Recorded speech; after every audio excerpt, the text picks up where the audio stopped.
Just like me shirtless. What is the most disturbing EastEnders storyline? You know, just gotta put it out there. Doesn't entirely work, but I like where you were going with it. Thanks. Yeah, I like the approval from like Ash just chiming in there. It was a bit awkward at the start because I was like waiting for like Ash to go. Yeah, roll the video, come on. But yeah, Roll the footage. roll the footage, Gromit. Fuck.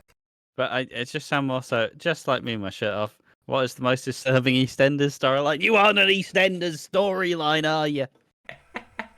What have you been in EastEnders? The fanfiction says otherwise. I shall Cathy Beale. Taylor Gandalf gave me a fucking bit of a blowy on the M50. Classic. It's just called someone Gandalf. I called her Gandalf. I couldn't think of her last name. Man, fuck, call it Gandalf. I thought it was like Taylor Gillian Gandalf. Talforth. Oh, Gillian Talford. Most disturbing EastEnders storyline. Let's rattle off some options. One of the most famous ones is the Whitney, Dean, and Tony King storyline, where she had been getting groomed by her stepdad for years at that time, and it was quite graphic and it's quite detailed, and it was Whitney's probably biggest storyline that she had, and kind of re-established Bianca as a force to be reckoned with. Truly good stuff.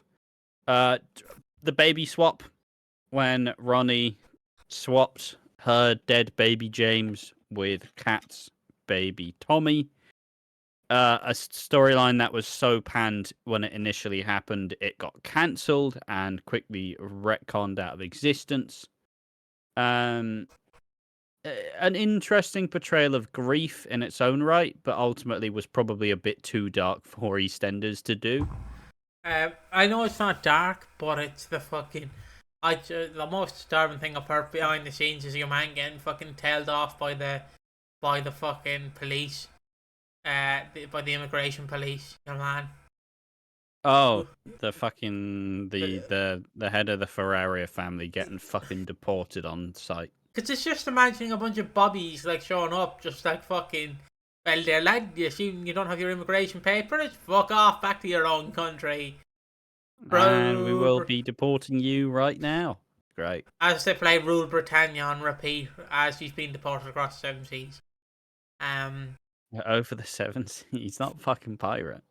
He Arr, just fucked up his paperwork. He's not a pirate. You will walk the plank, for Margaret Thatcher will make you pay. Any of the domestic abuse storylines, Little Mo, Trevor, with how graphic and kind of heinous it got in the end, with the any of the sexual assault storylines. Yeah, Linda and Dean, Freddie, no, not Freddie, Theo and Stacey, Gray Atkins showing domestic abuse and being turned into a serial killer. Fantastic, love that. That's really fun. One thing that put telling this very poignant storyline. Very poignant storyline. And he's now just murking people for fun. So. One that always shocked me this year was Pastor Clayton. Cause he's a tall man, right? And he is scary. Like when he when he walks into that room and he pulls down the phone and he's like, "You've been spreading those lies again." Like fucking hell, Jesus, okay, Clayton, I'm sorry, it won't happen again. I'm so sorry. That did scare me. Yeah. I guess Den was near his end because he was just sleeping around and he was an old man. So, that was a bit scary for a lot of people. Seeing that gremlin shag. But I guess we'll read any other disturbing ones? Obviously, Lucas kidnapping Denise, faking her death. And just in general, it's a pretty fucking big deal. Well, the disturbing Stella abusing Ben, the bullying storyline with Bex. There's a lot of very uncomfortable watches. And read the comment section. Just one for this channel because he solves a touchy subject. Dean Wicks. Whenever we think we leave him, Alfie Moon 2018. yeah, whenever we think we leave Dean Wicks, he always pops up somewhere else. That's always the Yep. problem. Anyways, I'm rewatching the older episodes, and I'm just so amazed at the acting and writing for these storylines. Lucas being a serial killer, faking Denise's death and locking her away. The death by Reg in the shed at the allotments will always be a core memory for me. But the Whitney and Tony storyline, Me too. I remember seeing it live. Will always make my skin crawl. And seeing how they affected Whitney's other relationships with Rob. What are storylines that you found disturbing and why? There's a picture of Denise and Lucas and Whitney and Tony. Cat- I think the wild thing that they did later on though is they decided that for some reason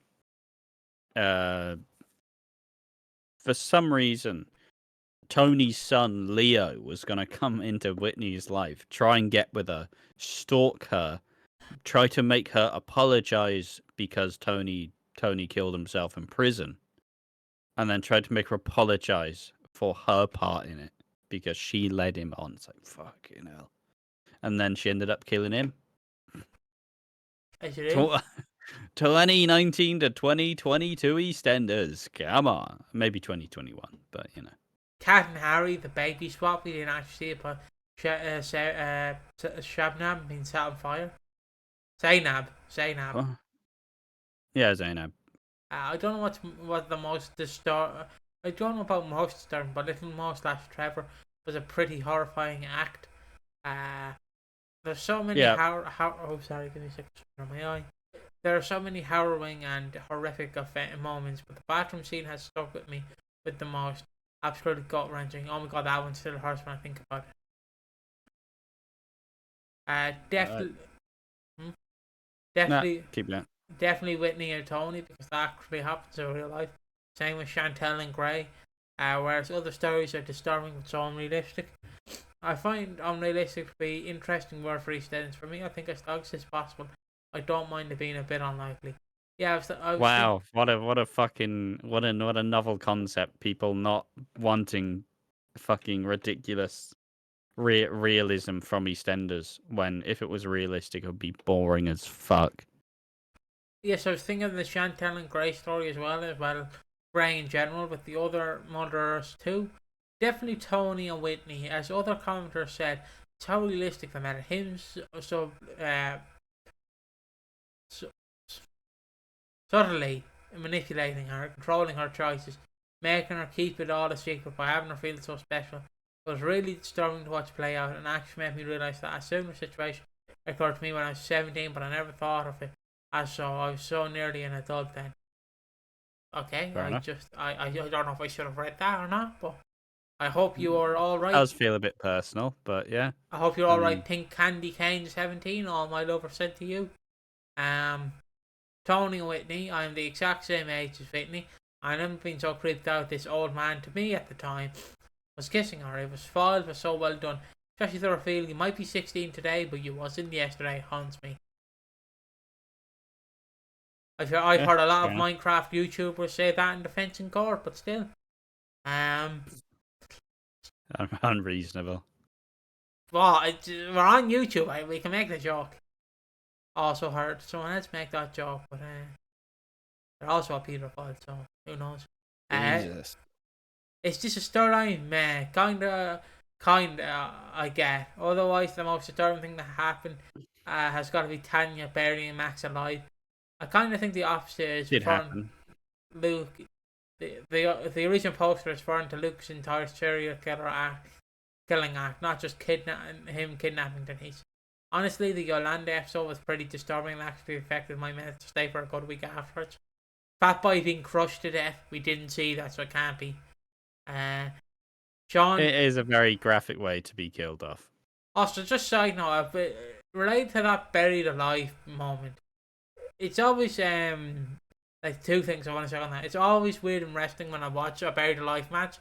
So I'm like, how the fuck did they escape? And then they go, yeah, there's just a hole at the bottom. And I'm like, mate, I wouldn't be able to do that, because I know somehow, some way I'm going to be staying in that coffin and people are going to forget about me, and I'm going to be like, guys, let me out, guys. Wait, why are the lights off, guys? Are you there? Anyone there? Hello? I don't hear anyone. And the other one that always like creeps me out is the fact that people like do. I know like we're in a weird time where anyone wants to be famous, so they do what they can to be famous. But hearing the people Okay. who bury themselves alive, like, and then pour cement on top of it, and then try to escape, always creeps me out. Cause I'm like, I don't want to say that's plain suicide, but you're not a magician.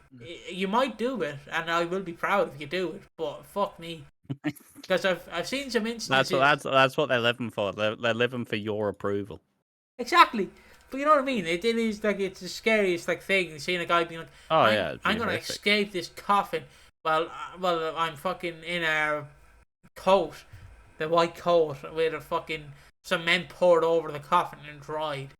Jesus. John Bunyan Gus, the level to which he tormented him was horrific, and it was for no reason other than pure amusement. I guess disturbing isn't the best word for it, but the Don Crazy Yeah. Dr. Meg storyline, straight off a horror film. Mark's been buried alive. Little Mo's domestic abuse storyline. Yeah. I think the baby swap. Watching a couple grieve for their little baby, knowing the whole time he was still alive, is beyond horrible. Fat Boy being crushed to death disturbed me. So yeah, there are some disturbing deaths, disturbing moments Yeah. as well. So I guess without further ado, do you have anything else to say, or will we send it off now? I mean, it lends to the ability, right? Because soaps have a really good ability to try and portray these really serious and dark storylines, even if the outcome may not be necessarily great. But it's important to tell these stories because it does shed light, and it does often show you kind of the darker side. And you know, some people you'll never like expect, or you'll never know will happen. So it's just full credit to the shows for tackling these pretty taboo issues and shedding light on it and bringing a whole other eye to these topics. It's an important thing to do. And just usually, if it's disturbing because it's usually a character you like in a pretty dodgy position and you want to see them be protected and safe. Yeah, and without further ado, thank you for watching. We hope you enjoyed this video. We'll see you in the next one. Bye bye.